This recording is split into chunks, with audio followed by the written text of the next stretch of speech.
Hello, YouTube. It is May 17th, 2019. Although by the time y'all see this, it probably be later because I do have my interview finally tomorrow. So due to the time frame that interview is set, I probably won't be uploading tomorrow.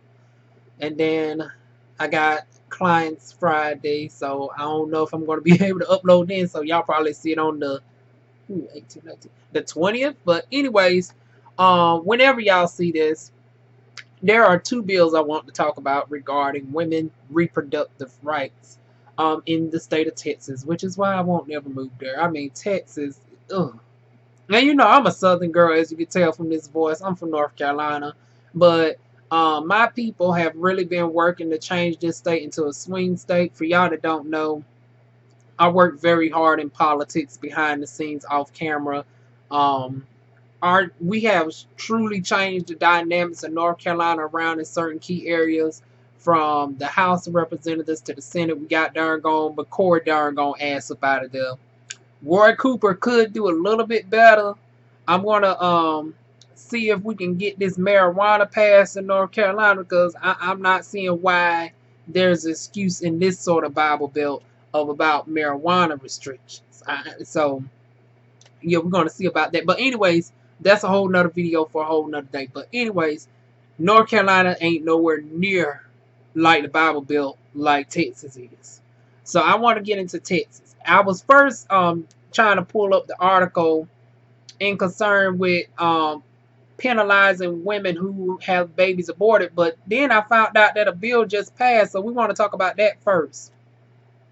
The Texas House approves Born Alive bill, and pretty much in a nutshell, I'm not going to go through all of it, but it said it will charge doctors with a third-degree felony and a fine of $100,000 if they try to abort a baby that's born alive, which is a rare circumstances. Because I thought the abortion process, you're ripping off the limbs. So what is the scenario where the baby would be born still alive after all of that? But I guess also they induce the baby to come early and it naturally miscarries like that if you actually push the baby out. Um, I don't necessarily know how abortion works, but if the baby is born fully intact and somehow is alive, I would think it would be inhumane to kill the baby. I think the doctors do have a moral obligation to put it in the NICU, because more likely if it's like 3-4 months old, it's an extreme premium. It's like 1 pound at that birth rate.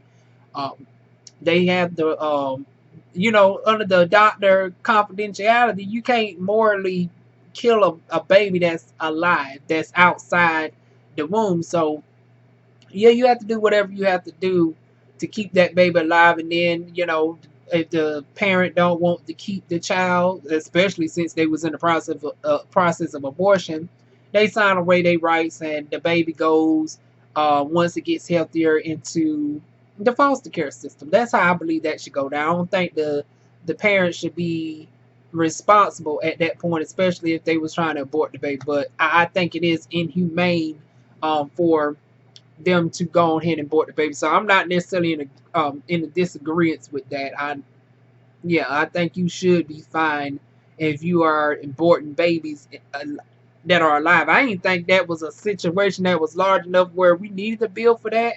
But I guess enough doctors were committing those atrocities where they had to put that in Texas. So I'm all here for it. Anybody in disagreement with uh, babies that are born alive being killed, I'm looking at you with the side eye. Like, I think it's inhumane to kill an innocent human being. Now, what I'm not against is aborting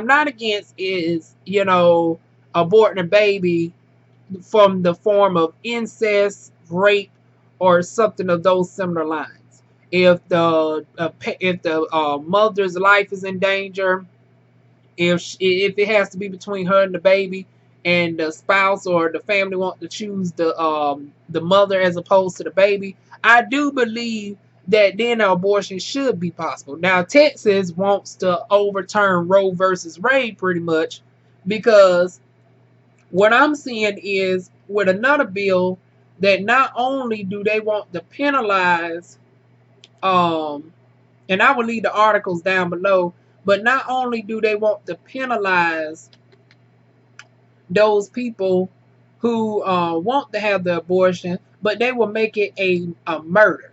They're trying to make it a homicide. And let me see. Yep, Texas lawmakers are trying to make abortion a homicide.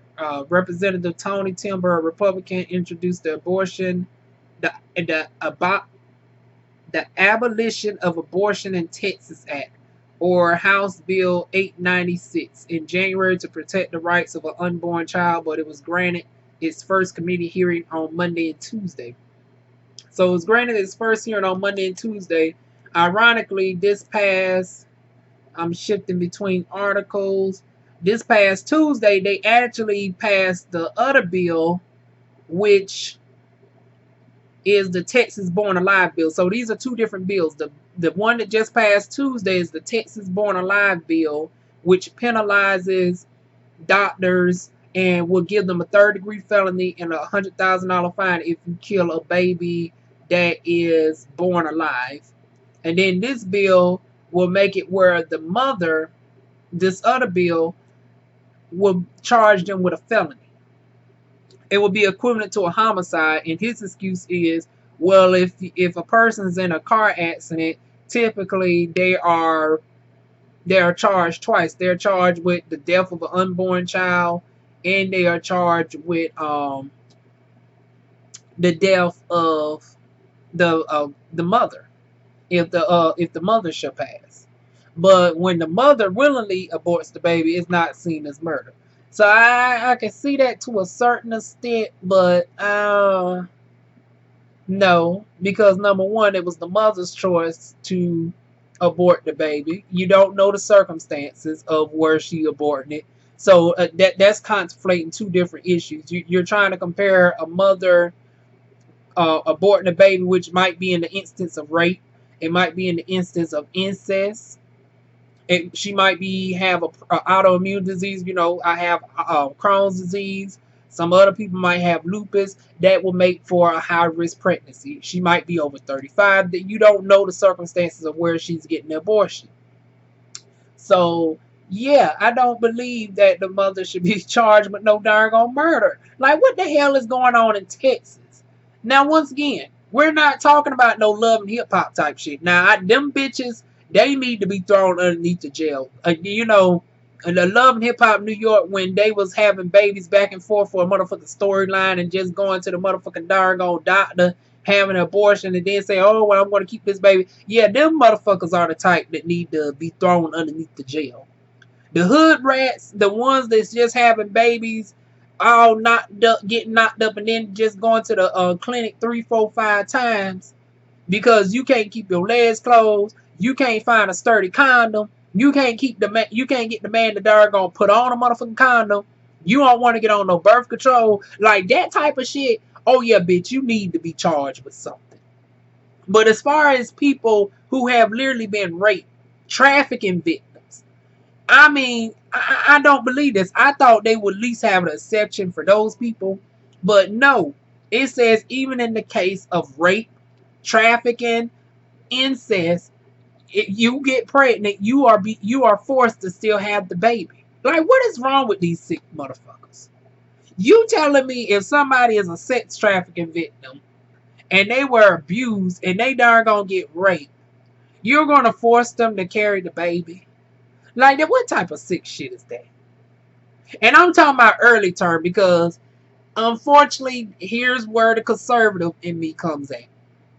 Even if you're a rape victim, I do believe, because morally the child didn't do nothing. I understand why you wouldn't want to raise a child, but if it's like, if you already passed the first trimester, I do believe that the baby should, be born into the world if you can help it, and then immediately given up for adoption. That's how I believe that shit should go down. But I'm talking about first trimester, like the first 3 months, if they go and get an abortion, it shouldn't be no penalization.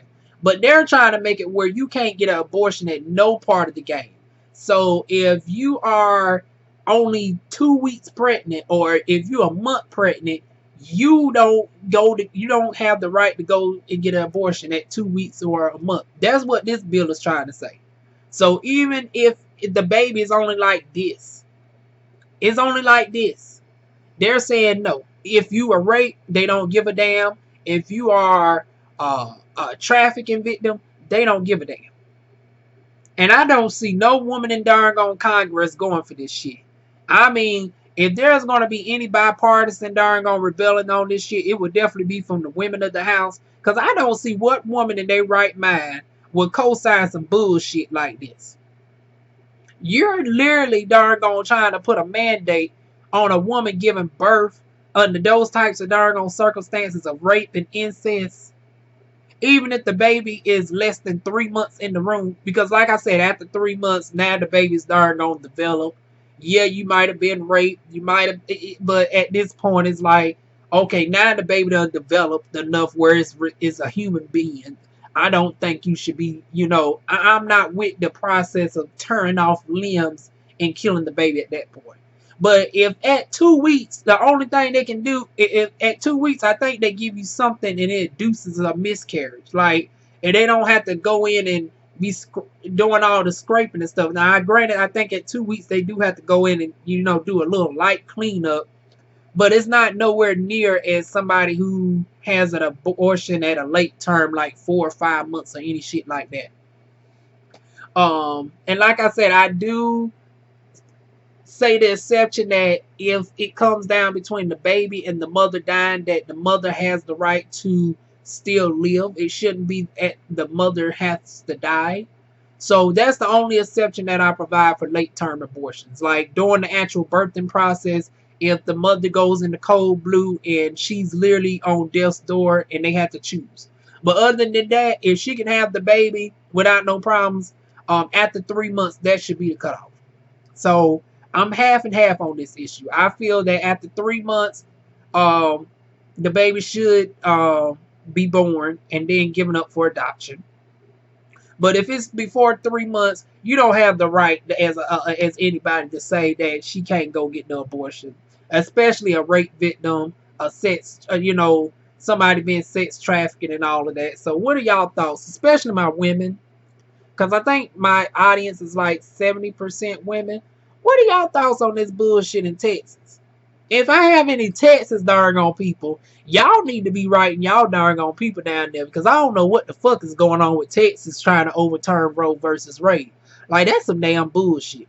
But y'all leave y'all comments down below. I'm definitely not here for it. I think that's some darn on sick shit. That's pre-darn on women's rights era. Like, that's going and taking darn on, that's far beyond Roe versus Wade. That's a darn on, that's trying to set the precedent for darn on men to darn on dictate darn on women's rights all over again. And doesn't that violate the 19th Amendment, women's suffrage? Because for you to go to that extent on darn on putting a mandate on a woman's body, yeah, bitch, you violating the 19th Amendment. But we see how they like to violate other amendments, such as the 13th and 14th Amendment on a daily basis. But we'll talk about that in another video. But in regards to this topic, y'all leave y'all comments on this subject, and I will see y'all soon with more videos. Mwah.